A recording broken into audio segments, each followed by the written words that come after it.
Rod Alberts, Executive Director of the Detroit Auto Dealers Association, sponsors of the North American International Auto Show. Welcome to One Detroit. Thanks, Nolan. It's great being here. You've moved the show one more time, the date of the show one more time. What's the reason for the move, Rod? The last week of September, Okay. Which will be the beginning of press days and then run into October. The following years, from there on out, it's going to be moving 1 week more into September. So we'll be the entire latter part of the month. And the whole idea, again, is, LA made a move, which is a little bit shocking. The maneuver, I didn't really understand why they would do such. But moving between New York and our show in the spring really didn't help out the manufacturer. So we took a close look. We got a great relationship with the TCEF Center and Claude and Larry Alexander and the gang over there. They were flexible in working with us. And, we want to make sure we can bring the show back and do it the right way when all this thing clears with the pandemic. And moving to the fall really is a great opportunity. It's a sweet spot in the calendar, a lot of product coming out, and we just didn't want to miss the moment. So Rod, you're going to be able to do everything then you had thought you'd be able to do in the summertime, not going to impact the plans you've already made? No, it's really the best of all worlds. We're going to be able to have the outdoor activations and putting people in cars and showing off technologies from all the great startups in Detroit and the region, but around the world. But the whole idea of being able to do it in September, being the kickoff to the season, having product on the show floor too, that'll be coming out very soon or in the dealer showrooms already. So from bringing people in and being maybe the Olympics of events of its kind for a car show, we really got a great opportunity here, and we got to do it the right way and truly showing off Detroit in the month of September. Look at it right now. You really can't beat this. You can't. This is extraordinary weather.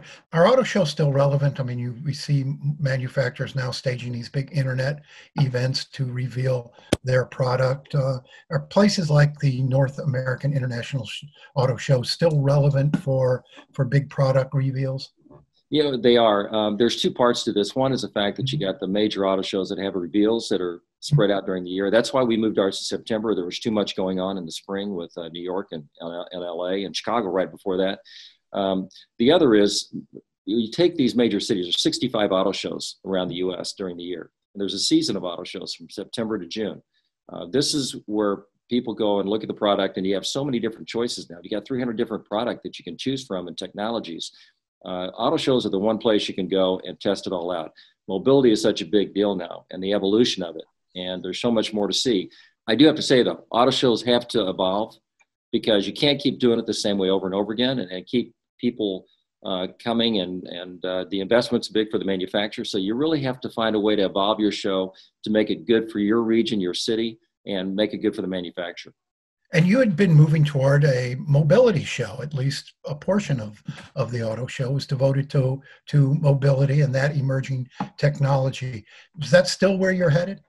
It is. If you take a look at all the different directions that manufacturers and technology is going now, flying cars and, what's it going to be in 5 or 10 years? And even the choices of the way you power your car, with electric or hydrogen or whatever it may be. These choices are going to be more abundant in the coming years. So where else better than an auto show to check it out? But people want to test it out. I mean, given the fact we had ride and drives inside and the quiet cars, that was all new when you have cars that really don't make a lot of sound. These are all things in safety and all the protocols that go along with the new product and technologies. We want to be part of that. That's the evolution of shows. And from our dealer association, we just have to make sure we're on top of that game. So by the time the show opens this time next year, it'll be almost 3 years between auto shows. What does that do to sort of the continuity of planning, staffing, your relationships with your vendors, et cetera? We're staying in touch with all of our partners along the way. Now, I have to say, 2.5 years is a long time between shows, but I believe, too, there's going to be pent-up need for that. People have been in their houses and not been able to get out, and, your leases are coming up, and, you need a new car, you need a way to get around. I think it's going to be a pent-up desire for people to get out and take all this in. And if we do it in the right atmosphere, in the party gathering and festival spirit and engaging people with the product, it's going to be come out with a big bang. We're very excited about the September month, and I have no concerns about the delay.